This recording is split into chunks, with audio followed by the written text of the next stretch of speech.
Karabakh President Arayik Harutyunyan issued a decree today dismissing billionaire businessman and philanthropist Ruben Vardanyan as state minister, putting an end to weeks of swirling speculation that Harutyunyan was seeking to oust Vardanyan. Karabakh has been in a state of deepening domestic political crisis since last November, when Harutyunyan appointed Vardanyan as state minister, a post roughly akin to prime minister. Since then, the two officials were allegedly engaged in a struggle for influence in the region, with Vardanyan's profile growing as Harutyunyan's waned. Vardanyan is replaced by Gurgen Nersisyan, Karabakh's Prosecutor General.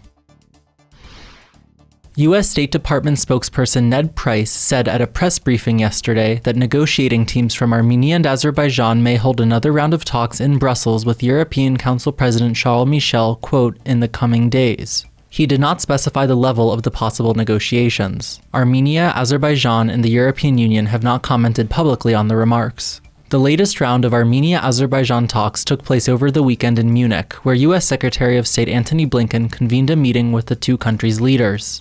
In a statement, Blinken said he, quote, took note of significant progress toward a peace agreement. In related news, Russian Deputy Foreign Minister Mikhail Galuzin told the TASS news agency today that Russia continues, quote, targeted efforts to normalize relations between Baku and Yerevan and, quote, provides consistent assistance in the development of a peace agreement. Russian Foreign Minister Sergei Lavrov is set to visit Azerbaijan next week for high-level talks. The International Court of Justice voted yesterday to order Azerbaijan to end its blockade of Karabakh, which has stretched into its third month and prompted a major humanitarian crisis in the region. Although the decision is legally binding, the court has no enforcement powers. The ICJ rejected two other requests by Armenia to order Azerbaijan to end its support for the self-styled protesters blocking the Lachin corridor and to stop disrupting Karabakh's energy supplies. The court also dismissed a request by Azerbaijan to order Armenia to refrain from laying landmines in and around Karabakh. Armenia's foreign ministry said it welcomed the ICJ's rulings and called on, quote, international partners to take effective steps to ensure the immediate implementation of the court's decision. Meanwhile, Azerbaijan's foreign ministry pledged to, quote, continue to seek to hold Armenia to account. Yesterday's rulings represent the latest development in an ongoing legal fight between Armenia and Azerbaijan at the ICJ, the United Nations principal judicial body.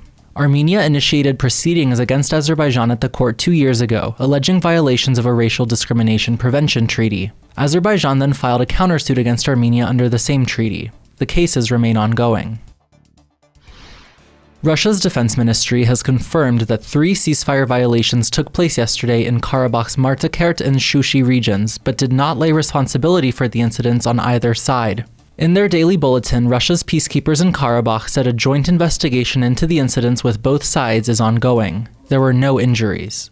The peacekeepers reported one ceasefire violation in the Martakert region the day before, but again did not lay blame on either side for the incident. There were also no injuries reported as a result of that ceasefire violation. And Armenian Foreign Minister Ararat Mirzoyan went to Syria today for talks with President Bashar al-Assad and to deliver a third batch of earthquake aid to the country. It was the first visit to the war-torn country by an Armenian official since 2015.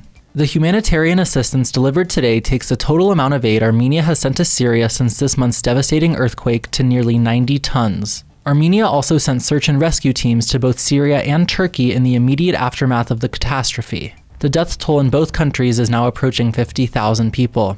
Mirzoyan's trip to Syria comes amid accelerating earthquake diplomacy in the region. Last week he went to Turkey for high-level talks, marking a rare visit to the country by a senior Armenian official. During his visit, Armenian and Turkish negotiators reportedly reached an agreement to take steps to facilitate the opening of the country's long-closed border.